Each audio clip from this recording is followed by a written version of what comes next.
My name is Hakim. I'm founder and chairman of BFP for Peace. BFP for Peace is an educational organization, and I'd like to teach two words, one in Japanese and one in Hebrew. The first word is Budo.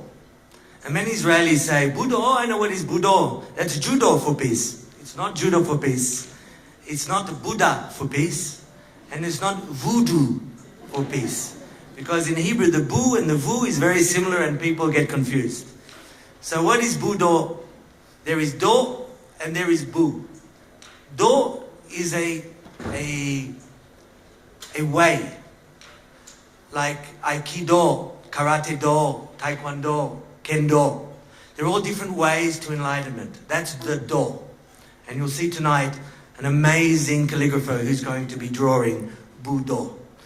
The other character is Bu. Bu has two meanings. One meaning is the warrior or the martial artist. The other meaning is preventing conflict. So we at BFP for Peace aim to prevent conflict by using martial arts. The other word I want to teach is in Hebrew, and it's krav. You Israelis know that krav means fighting. But the root of the word krav is lukarev, is to come together or to bring people together. So how did BFP for Peace come about? It actually started 40 years ago, the idea. When my grandmother gave me a bar mitzvah present, free lessons to karate. That's what I got for my bar mitzvah. Very insightful woman.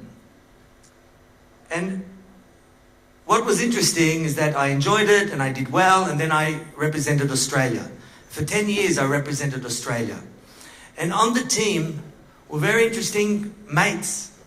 There were Lebanese, Christian and Lebanese Muslim Australians. There were Iranian, Armenian Australians. And there was me, the token Jew. And my parents are from Egypt, which complicated things. So we were all either migrants or first generation Australians. And we had the passion of improving our technique, to become faster, to become stronger, to win. But what was very interesting was that we were all representing and fighting for Australia, but we were also representing our own identity, our own backgrounds. And that bonding of being together, representing a country and doing martial arts together was very profound. Years later, I went to Japan and I lived in Japan, and I spent many, many hours speaking with other martial artists from different countries. And not only karate, which I was doing, but all different other martial arts. And we would discuss the philosophy with the academics and with the masters, and how we can use the philosophy of martial arts, the respect, the harmony, the self-control, and how that can be adapted to teach kids these values today. And how it can be used not just on the mat, but off the mat in people's lives. And I saw that martial arts built character, and the process and the training was obvious. It was a platform, an opportunity for bringing people together. So 12 years ago, I decided to fulfill my dream, the Zionist dream, to come to Israel. And I loved it. I used to read the Jerusalem Post, and I was so excited. Every day I was part of history. You know, there's so much action here compared to Sydney, Australia. And it was wonderful. But on the other hand, I started to feel disappointed that there were so many conflicts. And I'm not just talking about Arab and Jewish conflict. I'm talking about Jewish and Jewish conflicts, Arab and Arab conflicts, all different types of conflicts, karate people and judo people conflicts everywhere. From my experience in Australia, we learned to embrace diversity. And it led me to understand that there are two basic barriers to coexistence or to a shared society. And they are ignorance and fear. Now, we all know that sport is a universal language, and it's recognized as a tool for dialogue and social change. And when you get kids playing sport, you see immediately that they have things in common, and the kids see it themselves. They have much more in common playing sport than their differences. Now, martial arts in particular,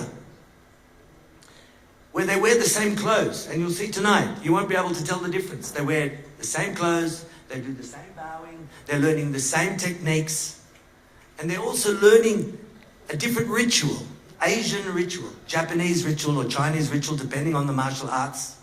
And this is a common platform where they can become friends. The other thing about martial arts is that it confronts fear.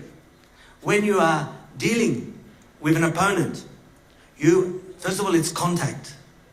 And this contact and the techniques that you use could be lethal. So within the framework of security, safety, self-control, and respect, you're able to get to know the person on a lot deeper level. So the do, as I said, Budo, the way, in martial arts, adds another dimension to sport. It's more intimate. And this is a very bonding relationship. And this is what happened to me when I was representing Australia. And also when I represented Japan. I became really close with the Japanese team members. So the fear is mutual, but the ground rules of respecting others are clear and powerful. In Budo for Peace, we have an educational program, and it includes all people.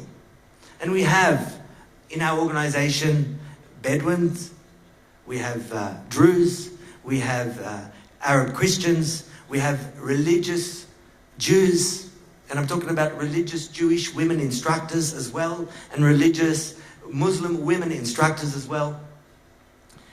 We include everyone. And we also include all different martial arts. Not just karate, but aikido and judo and taekwondo and kendo and even Krav Maga.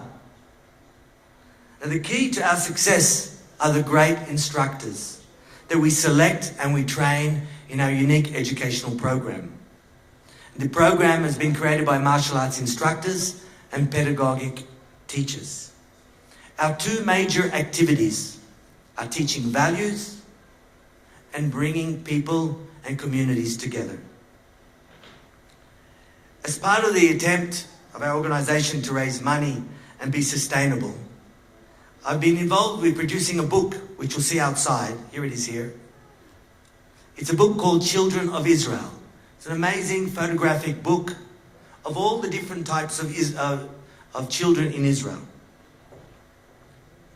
But the message about the book is that it tells a story of a kid's dream in the country, the dream of peace. And I want to share with you one of these stories. There's a girl in this book from Jisr Azarka. Now Jisr is one of the poorest, most illiterate villages in Israel, right next to Caesarea. And this girl was interviewed by the author and was asked, where would you like to go? If you could go anywhere in this world, where would you like to go? Disneyland, Hollywood, Paris, where would you like to go? And she thought about it and she said, I would dream to go to Haifa. Well, 3 months ago, as part of the Budo for Peace joint seminars, we brought a group of Ethiopian kids from Haifa to Jisr Azarka. Now, it was quite difficult because the Ethiopian kids were very scared and they didn't want to get off the bus because they were afraid of the Arab kids. Well, we convinced their leader, they got off the bus, and it took 5 minutes where we gave them ice-breaking games and then they were practicing together. And the ignorance and fear and the transformation turned to fun and friendship. At the end of the session, I asked everybody, how did you feel before and how do you feel after?